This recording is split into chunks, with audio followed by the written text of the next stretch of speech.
Good morning, good afternoon, good evening, Iowa soccer supporters. I'm Ben Brackett here with my good buddy and co-host Blake Siebers. Siebes, what's up? Good afternoon, Ben. Not a whole lot, really. Just another day trying to get through. It sounded like I thought you had a busy day out there in Runnels. Well, there's stuff to be done. There is, but No? Nothing super exciting for our listeners, at least. Fair enough. So what do we got going today? We're extending our college recruiting series.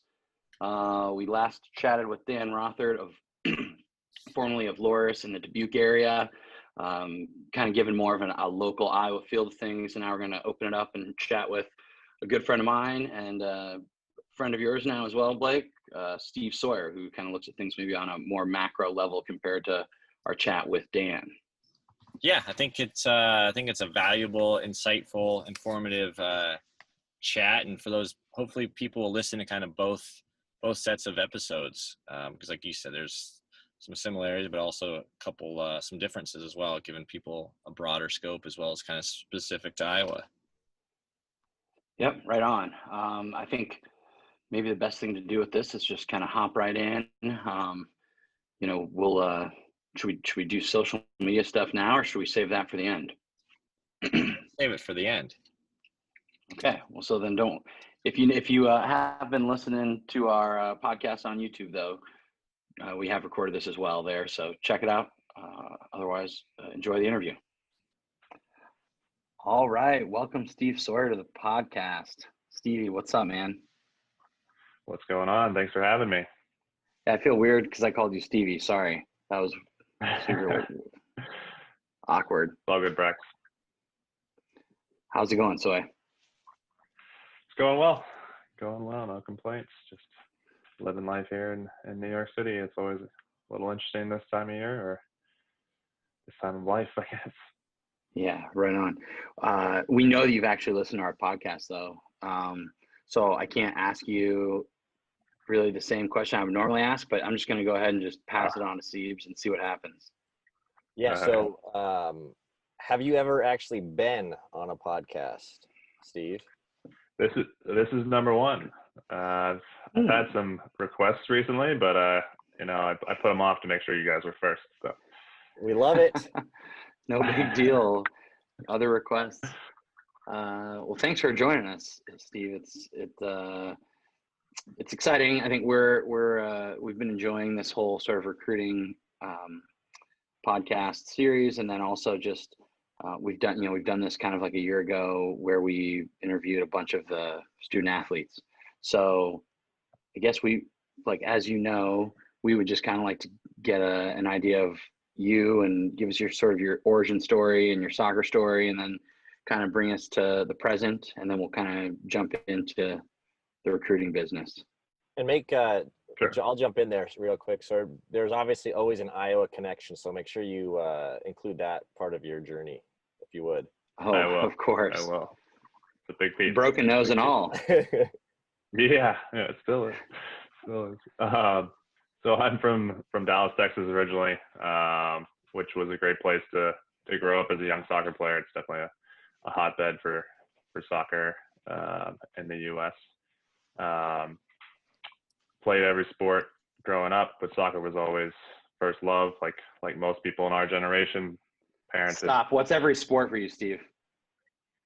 Football. Every sport for me? What else? Yeah. Football, obviously, being in Texas. Baseball, basketball, track and field. Those are the big ones that I played. And soccer is your best sport? Yeah, I would say so. Definitely the one I was most passionate about. I don't want to see your baseball swing, man. Yeah. Thanks a lot, guys. Appreciate it. And we're just breaking you in a little bit, Steve. This is your first one. Yeah. No, I appreciate it. Anders actually told a good story. So Ben and I played together in college, which we'll get into, I'm sure. But one of our assistant coaches, one time we were doing a camp, and I remember he was talking to these kids and saying, you look at all these players up here, there are a bunch of us there. He says, all of them grew up juggling the ball, and he looked at me, he's like, well, maybe not Sawyer.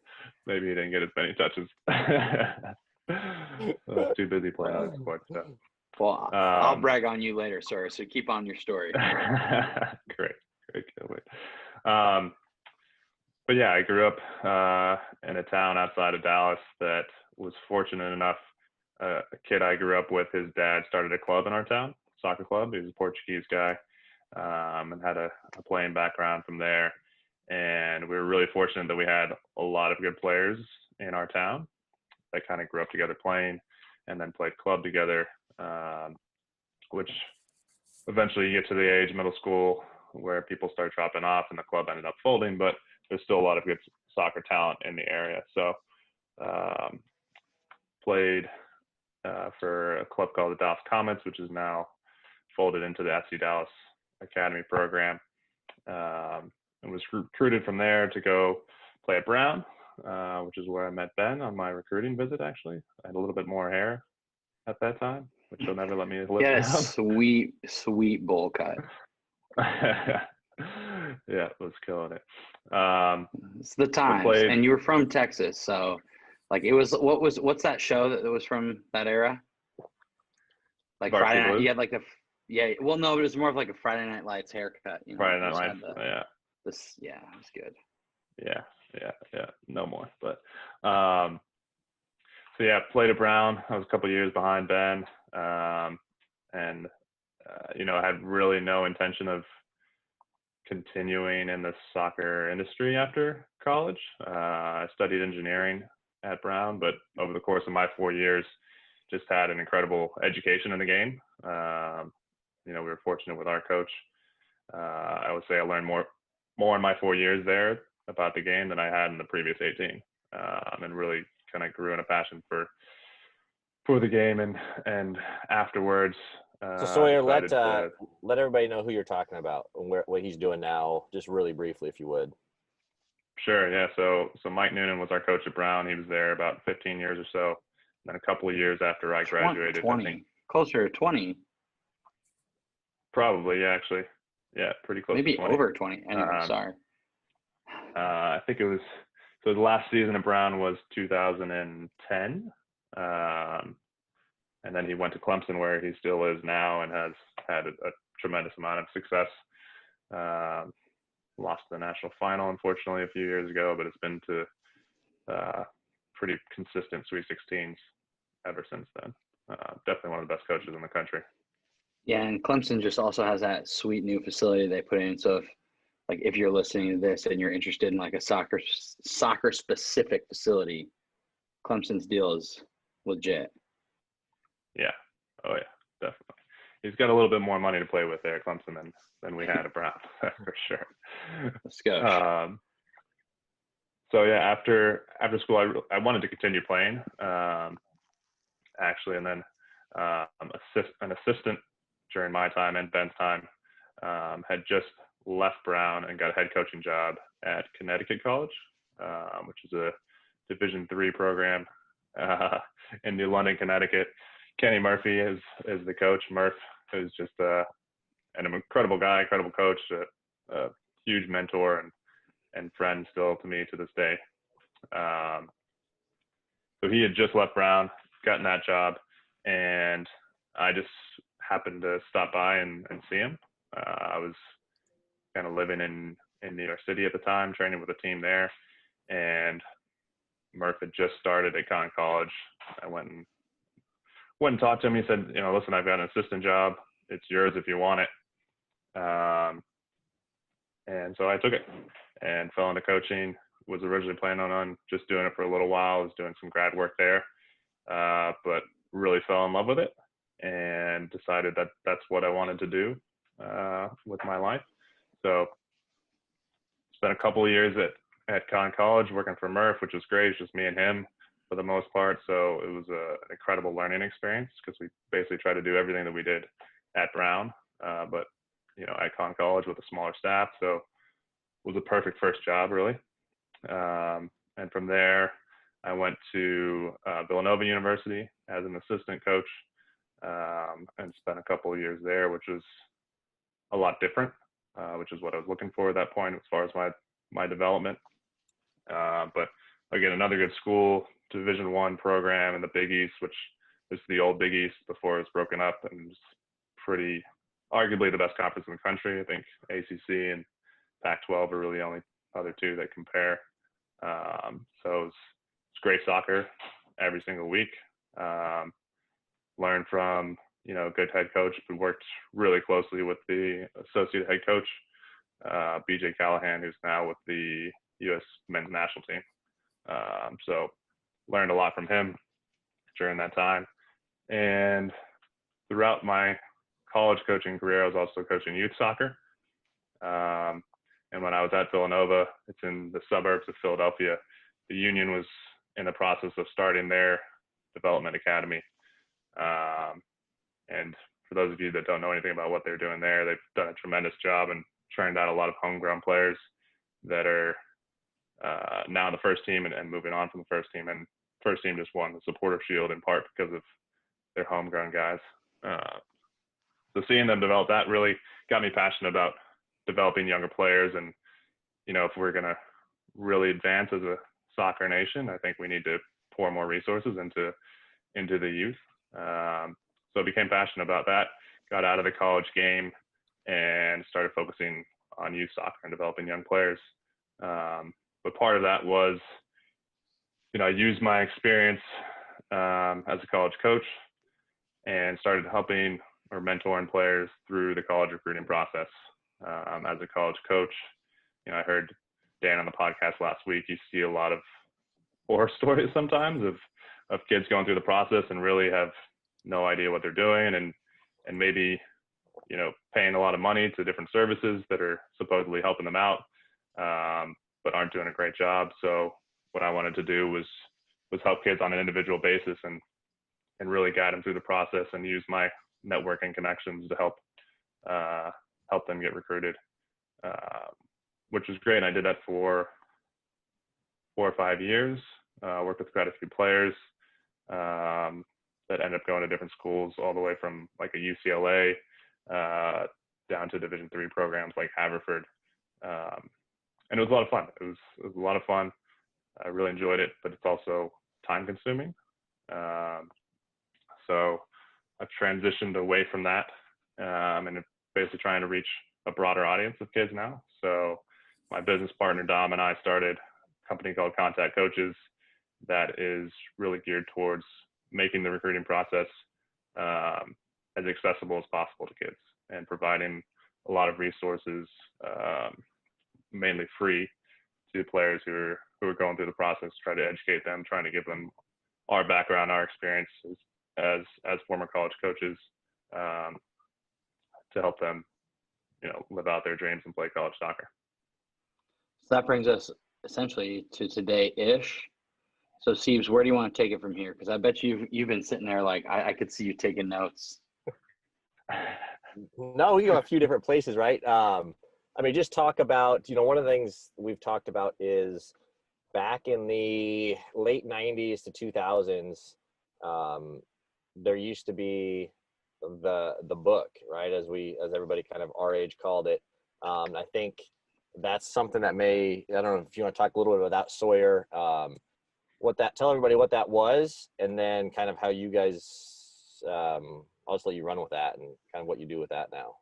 And I'm just going to jump Sure. in too, because this is so funny that you bring up the book, Blake, because the question that I was going to ask if when I tried to flip it to you, if you flipped it back, I was ready. I was prepared, but it was basically the same question. And I was just going to say, talk about how, because you talked about how you got recruited to go to Brown a little bit, that was late 99, early 2000s. What's it look like from then to now? And the book is a great place to start, because that was what we were using as kids.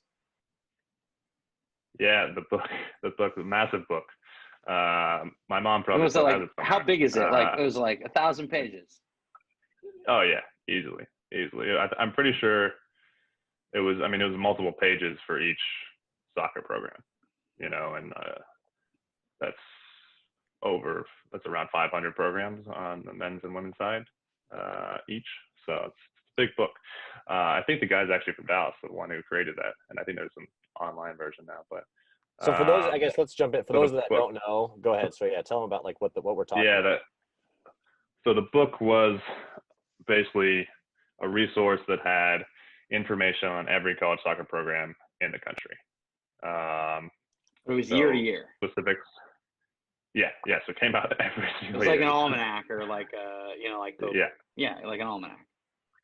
exactly. So it had, obviously like the coaches' information, history of the program. You're right there, Brad. Did I mute it or not? It Past was a big records. sneeze. Sorry. You muted. You're good. But for those watching on YouTube, they'll enjoy that. Good plug. That's a great plug. So if you want to see what's going on visually, jump onto our YouTube page. So yeah, it had a history of how the program's done from year to year. I think it had information on the actual roster. Had information on the school, average test scores, average GPA, enrollment size, obviously location and setting. Well, most importantly, a lot of times I had who the coach was, like a phone number for the office, and potentially even an email address. Yeah.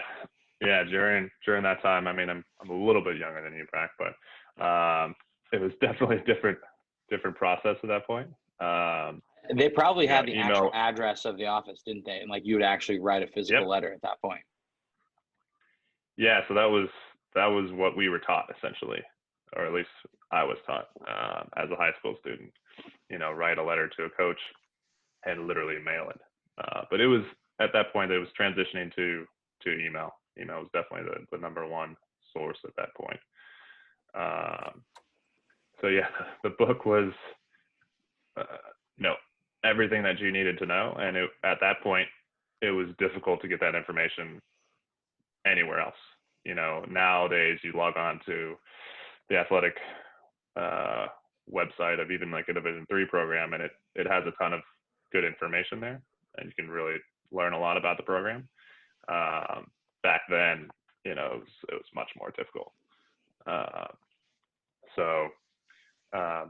With Contact Coaches, we've taken that and kind of modernized it. So we have a product called the Dashboard, which includes information on every college coach in the country, or every soccer program in the country. Most importantly, who the coach is, what their contact information is, and then some basic demographics on the school. And it's really designed to be, as it's called, as a dashboard for your recruiting process, where you can keep track of the communication you have with coaches, the visits that you have planned, keep track of which coaches are going to be at each of your showcases or ID camps that you're attending, and all those kinds of things. So the book for us was a massive resource. I spent a lot of time flipping through it and learning about the different programs, and we hope that the dashboard does the same thing for kids nowadays. I love it. That's it's kind of an interesting thing too, because like back in the day, like somebody's mom or dad or whoever would have the book, and then you'd like sort of pass it around, right, Blake? Like I'd have it for a couple weeks, then like Blake would get it, and then he'd pass it to our buddy Musa, and then like everybody have it, and you do your work from it. So really cool concept and a great idea, for sure. And obviously you have connections within the game, but like, how are you getting all this information? Are you just like literally mining it you're basically doing all the work, right? So like you're giving it to somebody where they could go out there and look up every single college coach's email, phone number, address, name, all that kind of stuff. Yeah, absolutely. I mean, the information's out there. We're just aggregating it essentially. And to be clear, we definitely don't encourage people to mass email coaches. It's very important to target your search.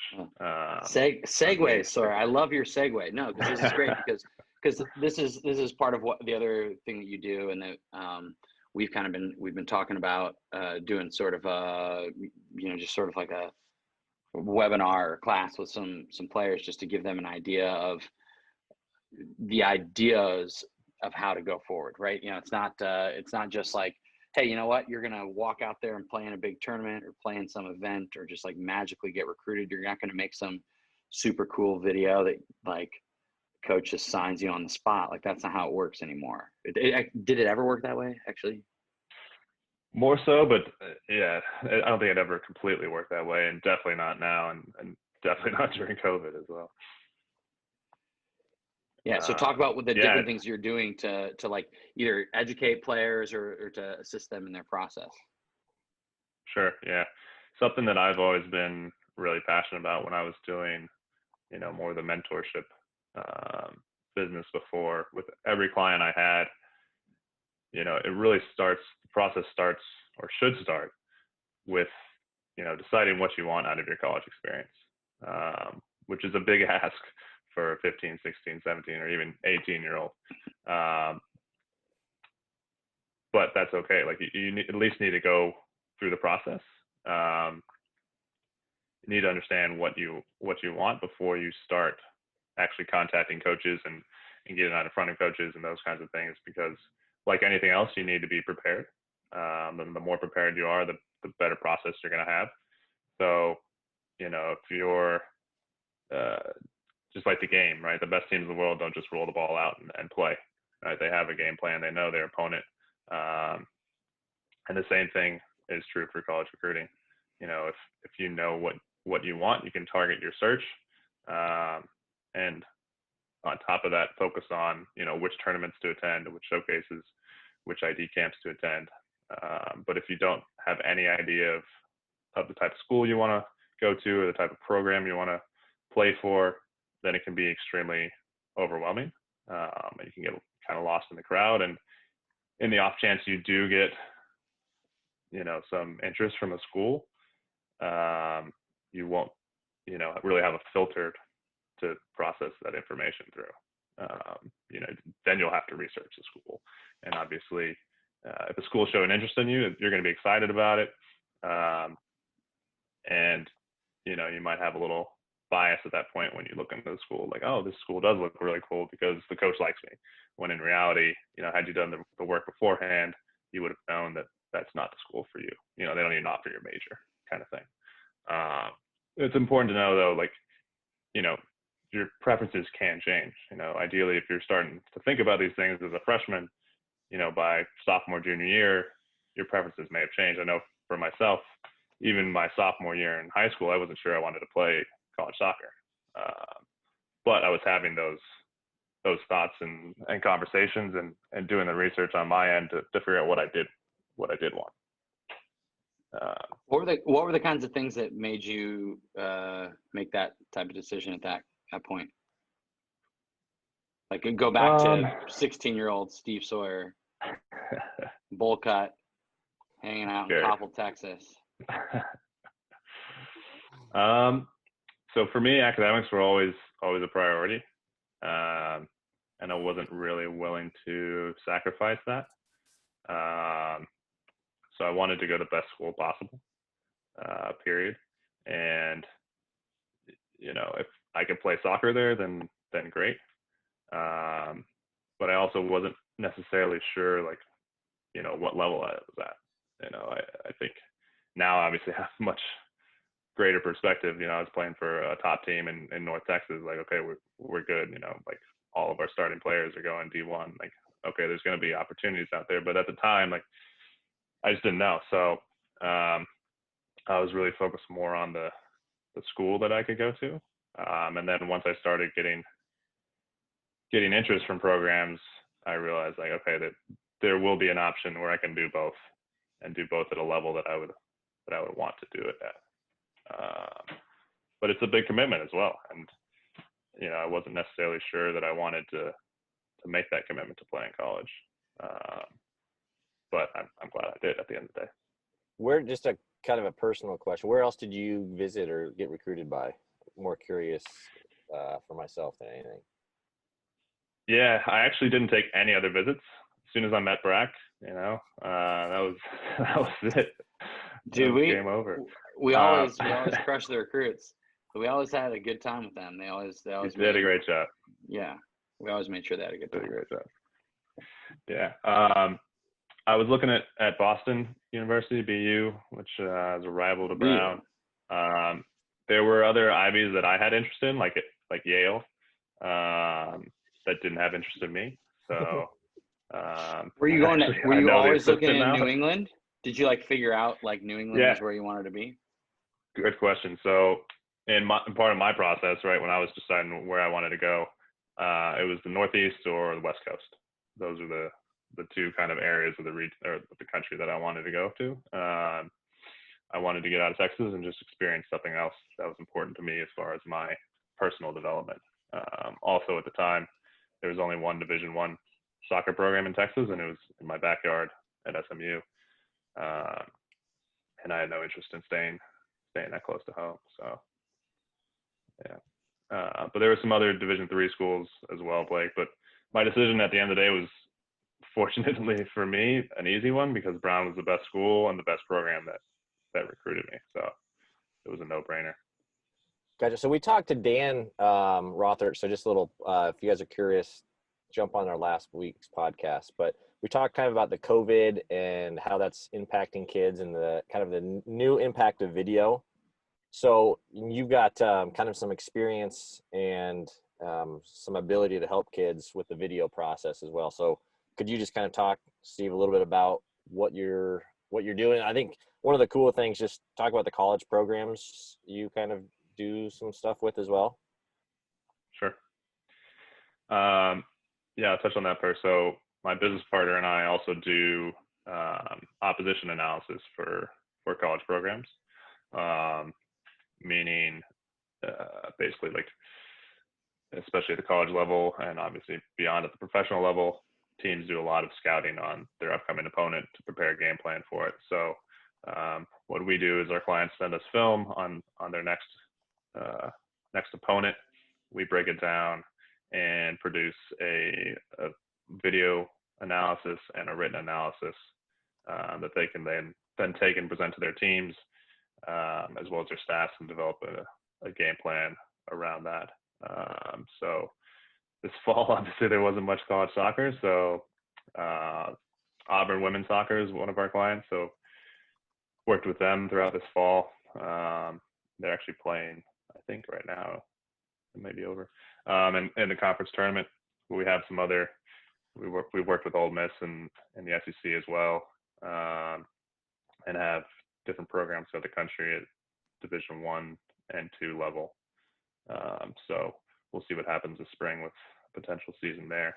From the recruiting side of things, we produce highlight videos, and from our standpoint, what we can offer is the experience of what a college coach is looking for. Having literally seen hundreds of highlight videos as a college coach, I know what is going to grab a coach's attention and what's not. And, I can't tell you how many videos I watched less than 30 seconds of and turned off, just because I hadn't seen anything I wanted to see yet, and I had a lot more videos to go through. And that's just unfortunately the reality of being a college coach. You're pulled in a lot of different directions. You don't have a ton of time to, devote to every video that you're sent, especially nowadays, as most everybody has a video. So we produce videos that will hopefully grab a coach's attention, and rather than a player trying to pick their most impactful clips, we do that process for them. Send us your game footage, we break it down and include only the clips that are going to make the biggest impact, and make sure that they're ordered in such a way that they grab a coach's attention right away, and show him or her whatever they need to see in order to take the next step in the process. What's like a good time frame for people? I'm more curious, like, is it a 2-minute highlight clip? Is that all kids are sending, or what's the recommendation? Yeah, I think it depends really on how much footage you have. I think any longer than 2 minutes is kind of unnecessary. Definitely longer than 5 minutes. at least for the first video. So, if I'm a college coach, I'm probably not going to spend longer than 2 minutes watching a highlight video of a kid that I've never seen play before. And I think Dan referred to it as like the bait. At Villanova, we always referred to it as wetting your whistle, right? So you see it, but it grabs your attention, then you want to see more, right? So, a lot of times if you see a highlight video and you like what you see, okay, you're going to go see that player play in person. Or if you're not able to, and you really like them, then you may ask for like an entire game. And that's kind of the next step. So, or an extended highlight video potentially. But so what kind of clips are you clipping out for a kid? Like, let's say, it's like, I would guess that the majority of kids are going to send like clips of them doing like sweet moves and like flicks and tricks, and like maybe they score a goal. Like, I would guess if like Blake and I were putting together highlight tapes for ourselves back then, to be like our crunchiest tackles, on our longest driven balls. But, well, I mean, what do you tell me about what kind of clips? What kind of clip would you make for me, Sawyer? For you, that's what you just described. As a fellow left back, this is an I all was left waiting for back this to podcast. come up. All left back podcast receivers. We can rename I'll our change the podcast. name and only interview left back. Left back.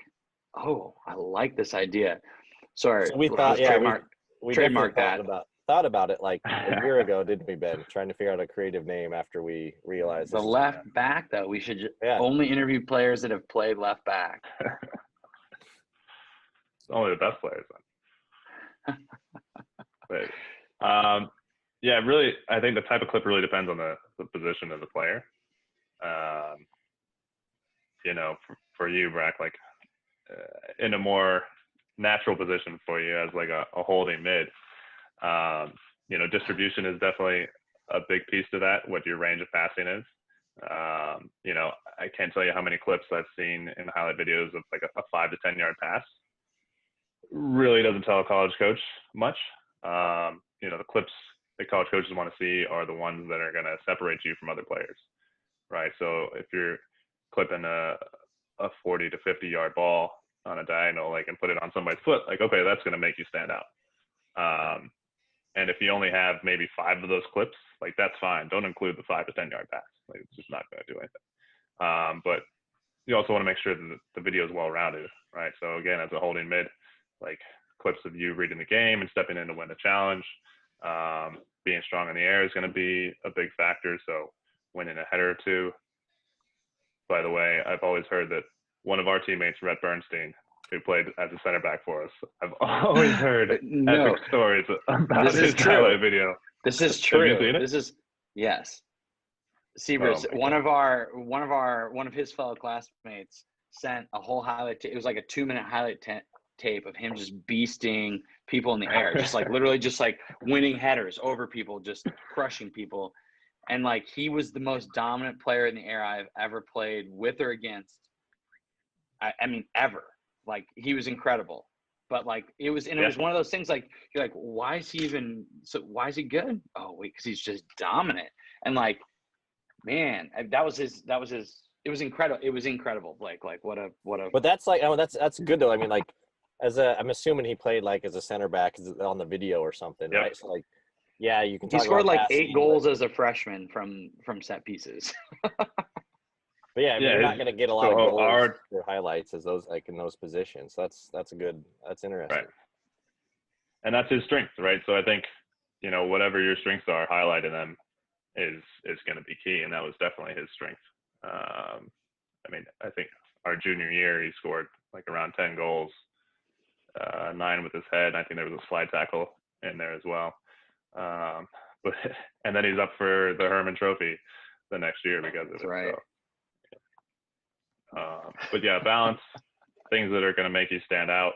Another big thing about highlight videos is choosing clips that are against your best opponents.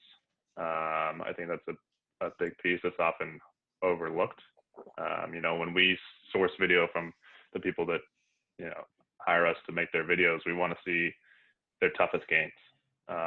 Because at the end of the day, college coaches evaluating you based on playing at their level, right? So they want to see as close to that as possible. If you're putting 3 or 4 in the back of the net and the keeper, doesn't dive at all, right? That's not going to tell the coach a whole lot about your level and how you can do for them. Makes sense. So, I mean, I think that this is sort of the interesting piece that we're really kind of coming to is like, if I'm 16 years old today. Well, hold on, Ben. Let's do this. Finish your Yes. question after. What age? So we've talked about this. Sorry, before. don't let me put an age on it, right? Like, Well, yeah. What age should this stuff start happening? And then Ben, get to your question. no, it's great save, Siebes. Because we've talked Yeah. all the time about going early because how long? I mean, the longer you wait. I don't know. When did you start, Blake? When did you start trying to think about it? I think right around like the 14, 15. Yep. So we went to an event, right, with an older group, like the Dave Hanlon, Adam Ziener, those guys. Yep. And they were probably sophomores or juniors, and I was Same for me. So I was going to say, freshman year was when we started thinking about it, I thought. I don't know about you, Sawyer. Was that about right? Yeah, freshman, sophomore year probably for me. And I think nowadays, like, this kind of the sooner the better. At least started to think about it. Like freshman year is when you need to start taking it more seriously. Not that you need to then start going to like 5 ID camps a year and trying to go every showcase you can. But your grades matter immediately as a freshman. Yeah, absolutely, right? Absolutely. Yeah, that's a big piece of the whole process, right? The better your grades are, the more doors are going to be open for you. But also, like we were talking about before, really step one for me is figuring out what you want out of your college experience, and it's going to take you a while. And so that's the contradictory thing, out. right? That's the contradictory thing. So like you and I, or Blake or whoever, we're going to say, hey, we started when we were freshmen, but I had no clue what I was doing. I was starting to ask the questions, but like I didn't have any real idea until I was a junior, senior, when I started like going to the schools and all that kind of stuff. But if I hadn't done the work on the front end, I don't think I would have been prepared to go on those visits. Right? Yeah, absolutely. Absolutely. And I think part of the work is, you can go to maybe an ID camp or 2 as a freshman, knowing like, all right, like the chances of being seen and heavily recruited at that point are slim to none, but like you're learning more about the process. You're seeing a college campus, you're getting trained by college coaches, and the biggest point is you figuring out what you want. I think visiting college campuses as well on your own, forget about soccer, is a big part of it too. If you have a tournament in a certain location, like go visit a school or 2 while you're there. And that'll help you figure out what you want. But yeah, I think so for me, for us, go ahead. No, I was just gonna say, like, even if you don't want to play soccer at school, like, and you're 14 years old, you can go on a visit to any school you want. If you're in that town, like, you can just show up at the school and be like, hey, I want to get shown around, and they'll do it for you. I don't think people always recognize that. Yeah, for sure. Especially like, every school obviously offers tours, right? And you can always do that. And if you do think you might have any interest in their soccer program, then, contact the coach beforehand, and they'll at least have a word with you, if not actually show you around. But please contact them beforehand. I can't tell you how many times I've had players show up in my office when I'm in the middle of something and they're like, hey, can I get a tour? It's not a great first impression. But yeah, I think as early as your freshman year, definitely sophomore year, it's not to say that if you're a senior right now, like all hope is lost. But you're going to have a lot less options, right? The earlier you start, the more options you're going to have, and the better idea you're going to have about what you actually want and be in a position to make the right decision for yourself. on our pod with Dan, you heard the Matt Nickel anecdote about how he hadn't figured out what, he was going to go to Loris, and then at the last, in mid-June or early July, he decided he was going to Drake.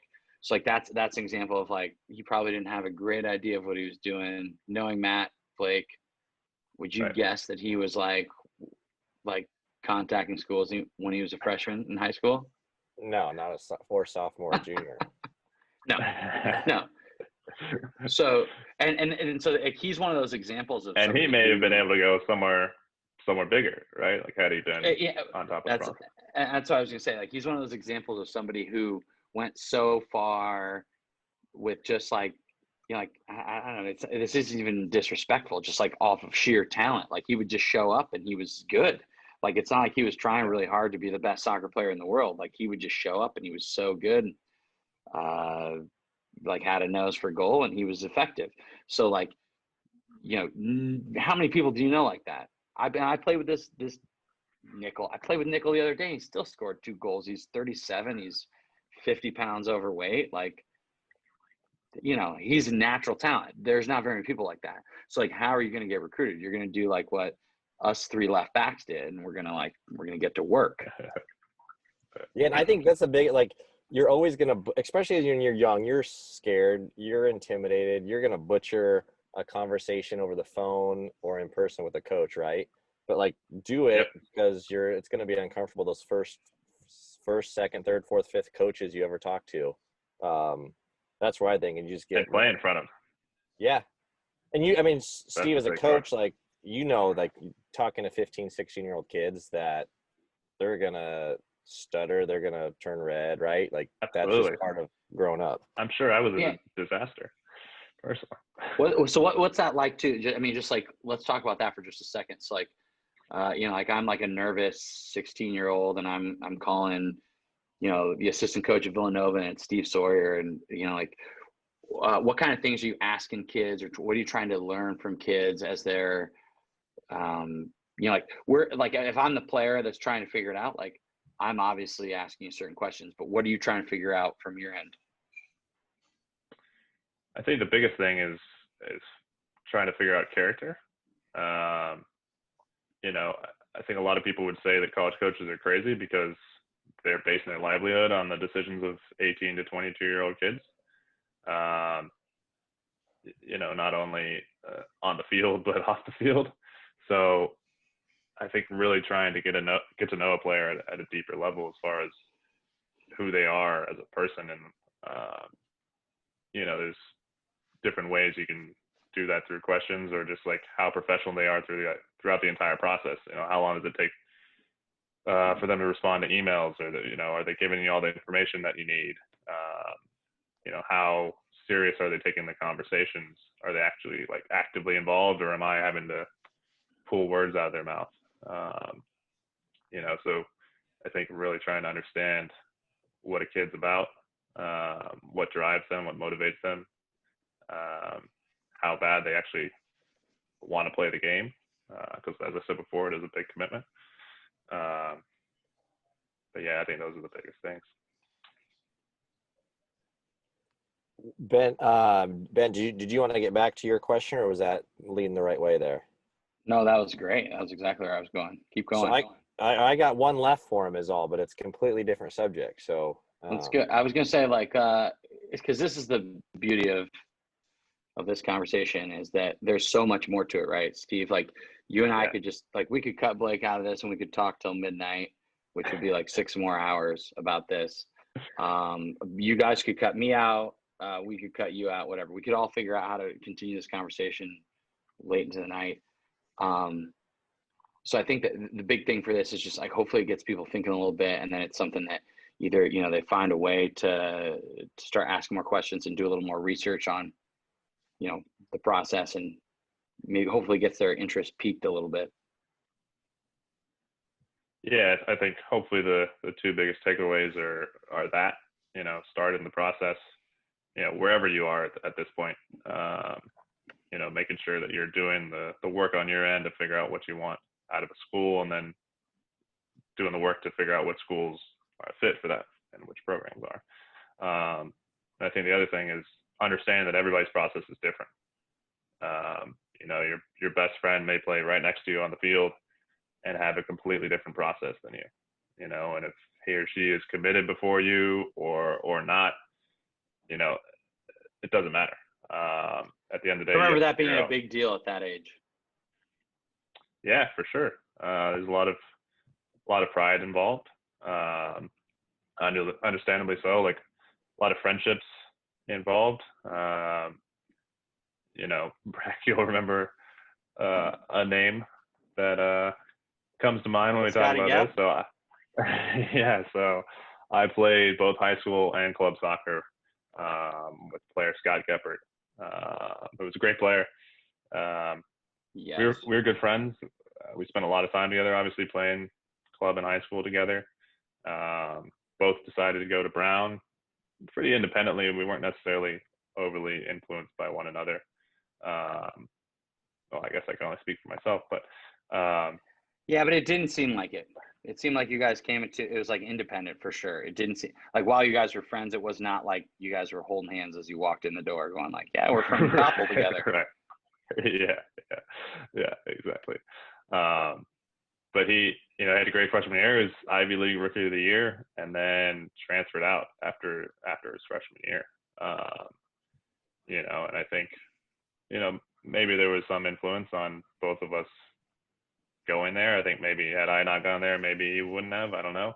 But I think it's important to go through the process independently of the people around you. You know, just because a certain school is, you know, the favorite school of your best friend doesn't mean it's going to be a good fit for you.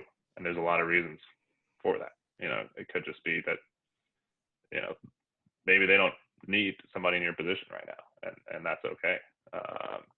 You know, it's more important that you figure out what you want and find a school that is the right fit for that than following, you know, one of your good high school friends to college. You know, if you're that good of friends, you're going to stay good friends regardless of where you go to school. So, sage advice. What was your big question, Steves? All right, so we teased it at the beginning. Let's get back briefly here to the Iowa connection and Ooh, you know, the back in the day. So we'll let you run with this and see your version of the story here. Yeah, I completely forgot about that in the intro. So during my time at Brown, between my junior and senior year, I played for the Menace. So I spent one lovely summer in Des Moines. Casey Mann actually was a coach, who I think is now with Nebraska State Soccer. yep. Is that right? So I went and played there. I showed up a little bit late because Brown tends to run late academically, and I think I had finals on like the last possible day to have finals, which is typical for engineering. So I showed up a little bit later to preseason. There may have been already a game or two that had been played. But it was a great environment, great team, a lot of good talent, fun to be a part of, and so I was excited to jump in right away. Started the first game as a right back. Ooh, not even left back. Oh, boy. Yeah, first game was the right back. I specifically remember actually I was going to play center back because I was transitioning to center back at Brown as well. I was better suited to play center back than left back, True. but is what it is. But then we made a switch. We all are. Casey made a switch. Yeah, it's true. Good point. Made a switch before kickoff, and I started at right back. And I think it was the second half, but it may have honestly been the first half.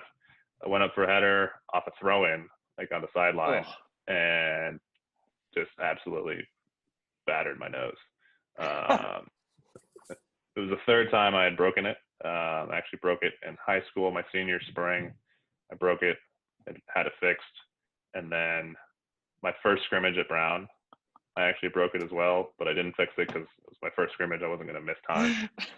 Wait, which game was that? Nose. Who was that? Which game was that? That was Rutgers. We scrimmaged Rutgers, I think, up at UConn. Was that when Vlade did the whole fall over thing? I think Do you remember that? Yeah. Oh my God. Of course I remember. You broke your nose in that game? Jesus Lord. Yeah. I remember coming in at halftime and talking to Matty Culp, our trainer. I was like, "Is my nose crooked?" He's like, "Yeah, a little bit, but it wasn't that bad." Both times I broke it beforehand. It like I had to look at it closely to see that it was actually broken.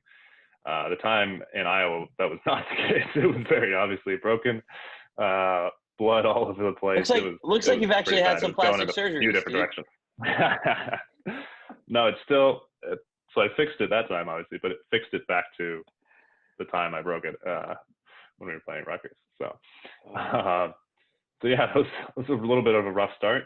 I was on the IR for a while. I had surgery, and Brackett had to nurse me back to health as he was there in Des Moines. That was like the only time we got to see each other that summer. It's not. Yeah. I was a bad friend. I was a bad friend. I was too busy playing golf with Sievers. Sounds about right. But that summer was also our international trip at Brown. So I left for a while. We went to Argentina as a team, and I remember went back to campus first.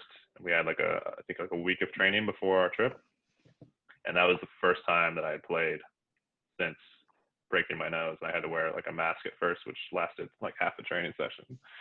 Did away with that. But then I came back from Argentina, back to Des Moines, finished out the season there. But I remember I wasn't straight back into the team. And I was, a young, cocky college kid at this point, so I wasn't too happy about that. Probably didn't have the best attitude in the world.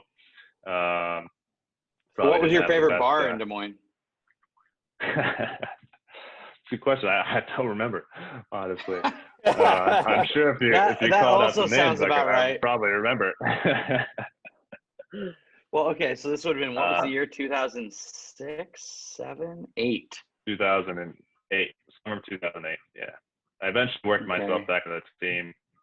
Remember, we had a doubleheader, and I of course didn't play the first game, and then I think we had another game like the following day. I think we played the same team too, and it was Thunder Bay breast Chill cancer awareness game. Is that what it was? Maybe they usually come from Canada and play twice. Got it. That's probably what it was.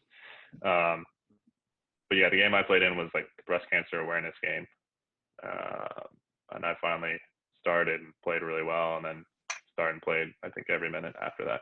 Finally, but I remember Casey came up to me after the game and was like, "Sorry," but my attitude didn't really deserve to get me on the field in the first place, so that's my fault. I've never imagined you having a bad attitude, so that's.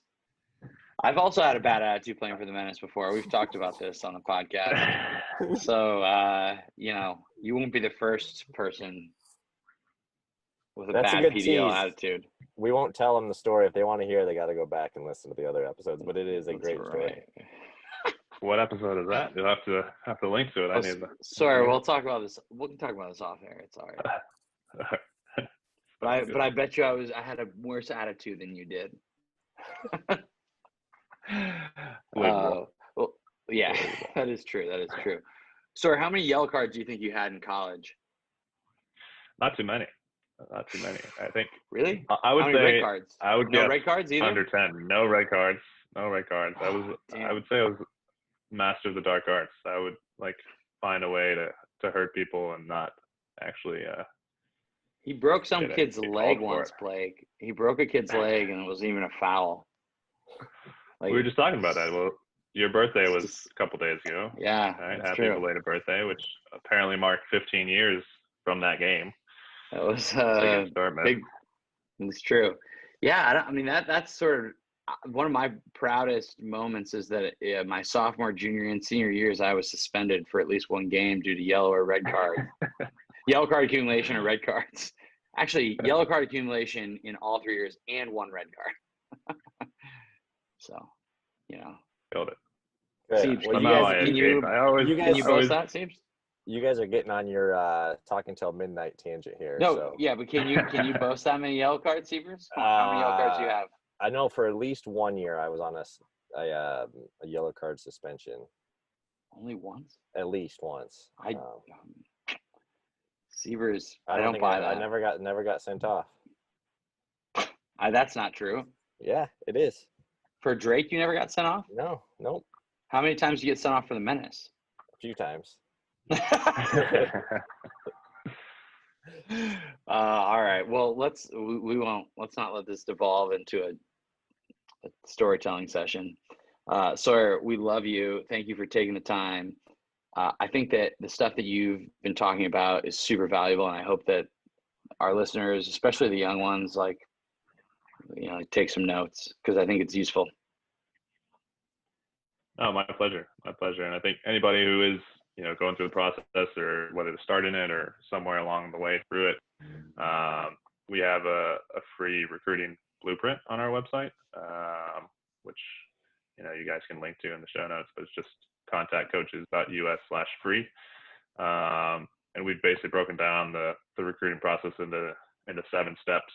The first, as we've talked about, being, figure out what you want out of your college experience. Second being, based on that, create your list of schools, and then it goes into contacting coaches, showcasing yourself, entertaining interest, going on visits, which I think is one of the most important parts of the process, and then finally committing as a 7th step. But we have worksheets that you can go through for each step in the process, and hopefully provide you with some direction and some action items to get your process rolling wherever it is this far. Love it, Sawyer. Great. Well, thanks. What you got, Steve. Siebes? No, just a big thanks. My pleasure. Thanks for having me, guys. Happy to hop on anytime and talk recruiting. So Awesome. Thanks, Sawyer. always a pleasure. All right, guys. We'll see you. All right, Siebes, another good interview in the books. That was fun. I hope you enjoyed it as much as I did. I did. You guys enjoyed it. Always good to hear guys tell stories, reminisce. Brings back some memories for you, I suppose.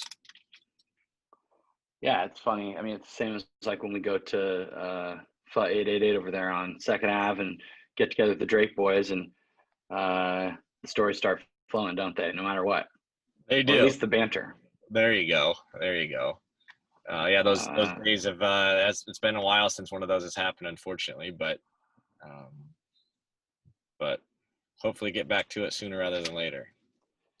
Yeah, right on. So hopefully our listeners also enjoyed that and took something away from it. I think over these past 2 episodes, and then kind of if you compile those with our interviews last year of the different up and coming high school to be college players that we were talking to, I think it's really provides a good little platform for people to get an idea of what the process to play in college looks like. Yeah, and I mean, it's definitely changed. And again, if anybody needs some kind of introduction, both those guys, super helpful, super willing to talk to kids, to at least start the conversation and see kind of other options that are out there. So we're more than willing to help if we can. Yeah, right on. And so, if you need any help getting connected with any of these people that we've talked to recently, feel free to slide into our DMs. Now's when we'll do our social media stuff. So follow us on Twitter at kick_forward, on Instagram at kick.it.forward. Facebook is at kickitforwardIA. We've got our YouTube channel. You can just search us at Kick It Forward.